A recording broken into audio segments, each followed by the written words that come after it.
దేవుడి మందిరంలో ఊడ్చినా కూడా దేవుడు మర్చిపోడు. వాష్రూమ్ కడిగినా కూడా దేవుడు మర్చిపోడు.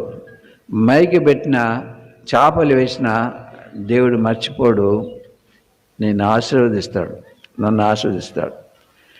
నేను 64వ సంవత్సరం ఇక్కడనే బేర్షెబా మందిరంలో మారుమనసు పొందినాను. ఆ దినాల్లో ఆఫీసు అయితేనే ఇంటికి వెళ్ళి వెంటనే మందిరానికి వచ్చేవాడిని. మీటింగ్ ఉంటే కానీ ఊడ్చేదాని కొరకు, చేపలు వేసేదాని కొరకు. దేవుడు నాకు ఇప్పుడు ఇచ్చిన ఆశీర్వాదాలు ఈ లోకరీత్యా అని అనుకుంటాను. నేను చేసిన పనికి ఆ చిన్న పనులే, ఎన్నిక లేని పనులే. నా బోధ వల్ల అనేకులు రక్షణ పొందిన ఆ యొక్క తలాంత నాకు లేదు.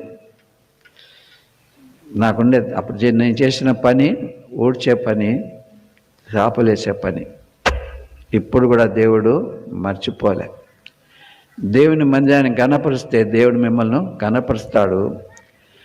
దేవుని మందిరాన్ని పాడు చేస్తే దేవుడు మిమ్మల్ని పాడు చేస్తాడు. ఆ వాక్యాలు ఉన్నాయి, సమయం లేదు కనుక దావీదు వలె దేవుని మందిరం కొరకే మనం తీర్మానం చేసుకుందాం. నా సమయం ఇస్తాను, నా తలాంతలు ఇస్తాను, నా యొక్క డబ్బు ఇస్తాను, నాకు కలిగినది దేవుడు నాకేమి ఇచ్చినాడు వాటి ఆయనకి ఇస్తాను. దేవుని ఘనపరుస్తాను. దేవుని మందిరానికి ఎందుకు వెళ్తాను? కృతజ్ఞతాస్తుతులు చెల్లించుట కొరకు. దేవుడి వాక్యాన్ని దీవించును గాక. ప్రార్థన చేసుకుంటాం.